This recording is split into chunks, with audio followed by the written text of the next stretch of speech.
Hey everybody, welcome back to Tuckaway Pines. Now, many people have asked me why on earth do I grow so many different varieties of one vegetable and not just one vegetable. Now in this video, I'm going to tell you a few reasons why I like to have a couple different varieties of one vegetable.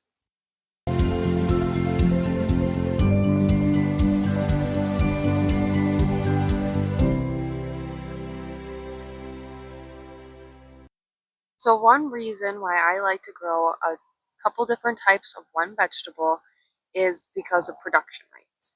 So I'm sitting within my beans right now, and I do have one variety right here behind me that is absolutely going insane. I've been able to pick almost nearly a pound off of a couple different plants that I have of this one variety daily. So I'm getting tons and tons of beans. And then I have another variety here that is just very slow growing. Just hasn't really produced anything yet. Typically the beans should be starting to kind of wind down now, but this one particular variety here is just starting to, produce little beans. So that's one reason why I like to grow a couple different varieties is, again, the production rate. Some varieties do produce a lot faster, and that could be a variance of different elements to coincide with that production rate. And I'll get into that a little bit later. But for the beans as a prime example, as far as having things that produce more heavily than others. And another reason is also the style of growing. And again, beans are a perfect example because they do have different growing style beans in this little patch here. Most of them are bush beans. Corey does favor his bush beans over pole beans, but we do have a variety right next to me here that is a pole bean variety. And the beans definitely do look different, and I'll show you the difference in just style. So, I mean, if you prefer a certain style of bean, that can be a major factor. But this is the pole bean. It's a lot thinner, still nice and long and slender. But then you have your bush bean, which is a lot more round, cylindrical, and still nice and long as well. So I guess, again, it depends on your preference and what you want to produce at the end of the day. And another aspect of the pole beans is that they do obviously grow up. They're more of a viney variety. So if you are limited space, growing up is always a good option versus growing out when it comes to your bush beans. So that's also another reason or factor to consider when selecting different varieties of a vegetable to grow. I did want to show you guys how the beans are looking. So here is my slow growing variety. You can see the buds are just starting to fall off. Little beans are starting to form. But if we slide over to the very productive variety of bean, kind of look in and you just see beans are just coming from every direction. Tons of beans in here. It's almost hard to make sure you don't miss one when picking. So here I am sitting within my broccoli, and that leads me to my next example or reason why I grow a multiple different varieties of things. Broccoli is a very cold tolerant plant, and living in Wisconsin, we have a primarily cold climate across the board. So to grow things that are a little more tolerant to cold is a very big benefit for me, and sticking with varieties that can handle the colder weathers is a plus for me. Our summers typically don't get very hot and humid. This year is the exception. This year was a very nice hot year. I actually did very well with my peppers. And that kind of also plays on the other side of things. I've been trying to grow a successful yield of peppers. Haven't really gotten there yet, but I am getting better, if you will, and I think the years definitely have a big role to play when it comes to me growing peppers.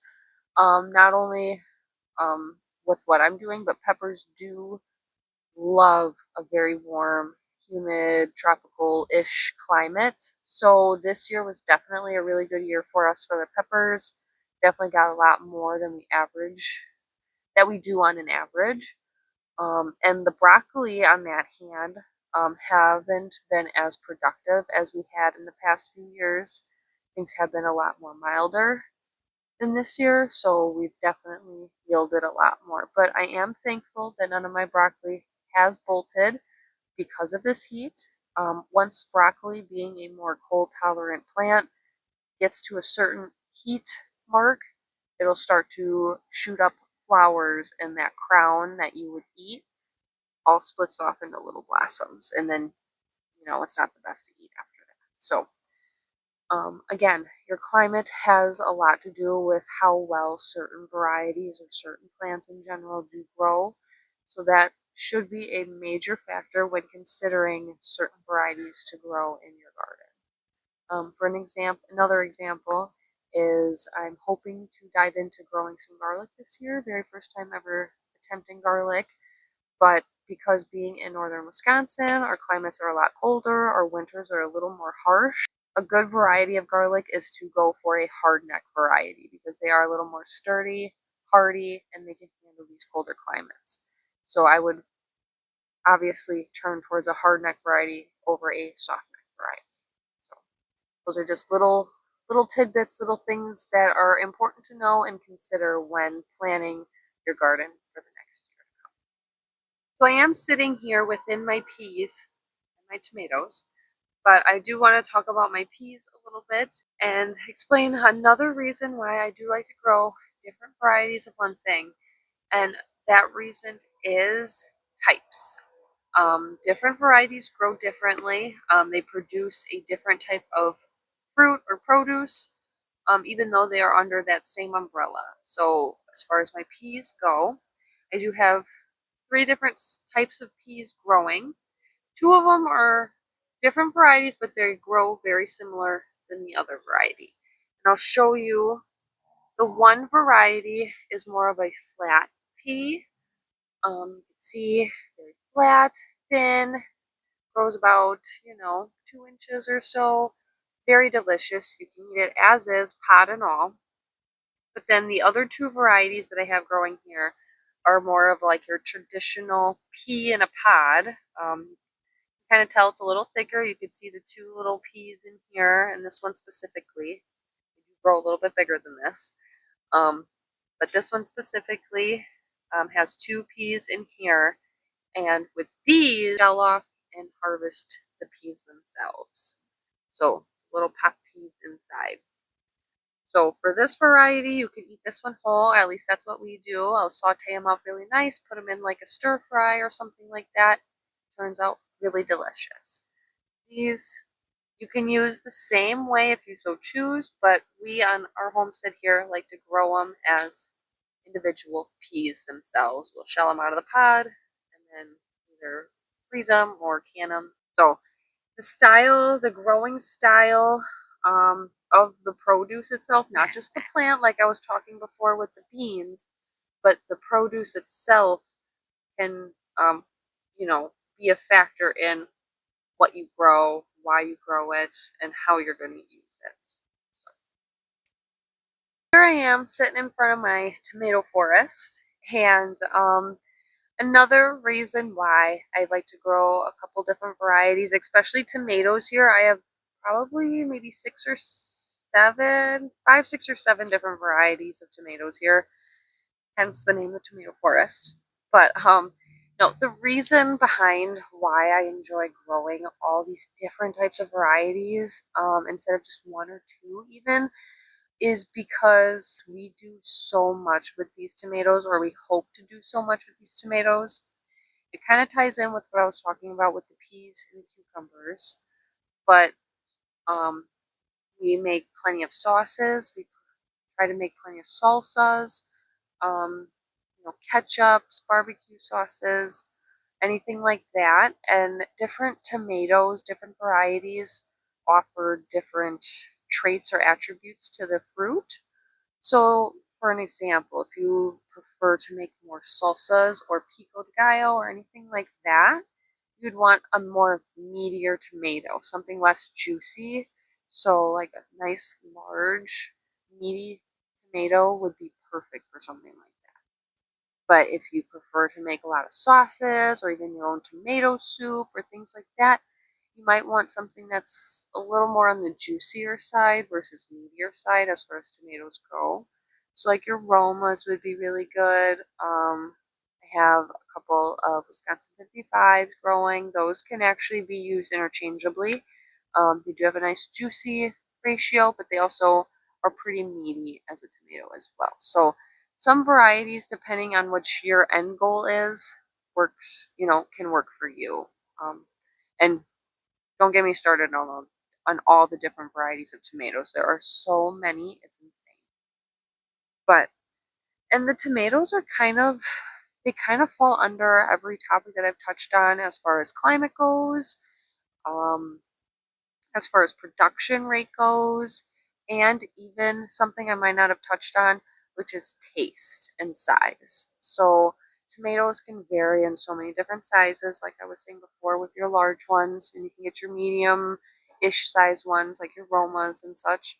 But then you can get your grape and your cherry tomatoes, and those are perfect for like your fresh eating, your salads, or if you prefer your tomatoes right off the vine like I do, they are the best. So yeah, I guess it just depends on what you prefer to eat, how you like to eat certain things. So if you just like to just pluck a couple tomatoes in your mouth and just keep going, your cherries and grape tomatoes or sized tomatoes are going to be perfect. If you, of course, like your sauces and such, your more medium sized, more juicier tomatoes are going to work for you the best there. And then, if you like to work with your fresh sandwich tomatoes, roasted tomatoes, sun-dried tomatoes, or even your tomato salsa or anything like that, you want something that's a little more meaty and less juicy. So, again, more things to look into when you are shopping for your varieties and what's going to grow best. And another thing with the tomatoes, and I'm sure there's so many with different varieties of vegetables out there, you just got to really dig deep and see who's supplying these seeds, because different suppliers will tell you different things about that variety.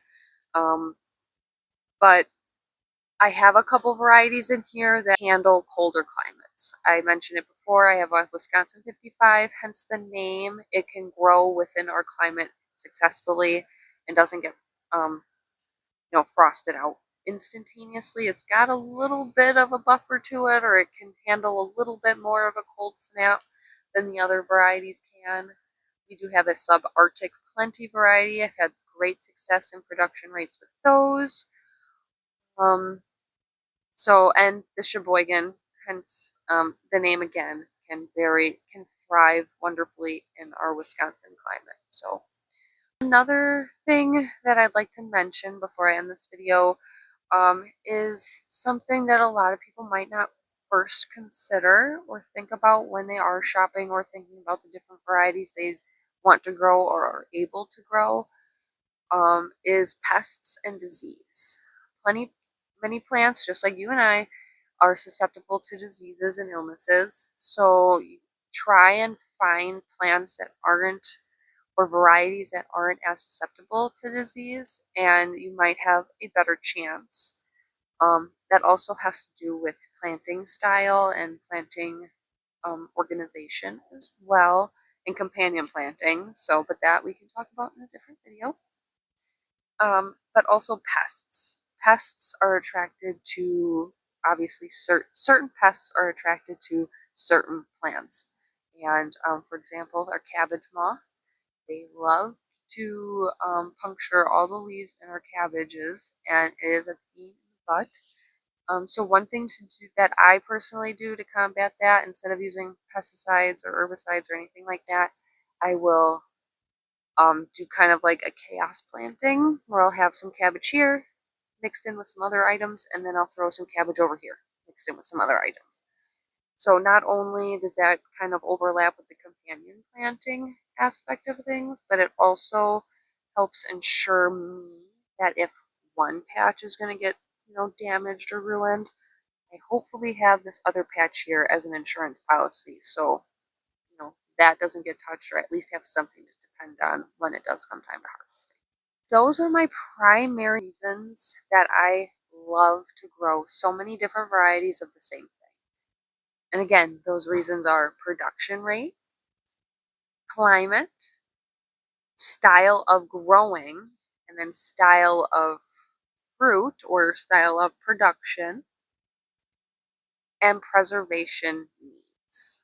So I hope this helped those who are trying to plant a garden or start gardening or trying to figure out which varieties to grow or what varieties to look into. These are the things that I just do and kind of picked up over time. I'm still trying to find those certain varieties of certain vegetables that I just absolutely love. We'll stick with for here on out. It is trial and error. And of course, every year is definitely different, especially for us here in the northern Wisconsin. Things fluctuate so greatly, and every year is just not as predictable as you'd like to expect. So it's nice to kind of have a little bit of a difference in produce and vegetables growing in the garden, just to help ensure that we'll at least get something at the end of the season. So again, I hope you guys learned something from this video. Please don't forget to like.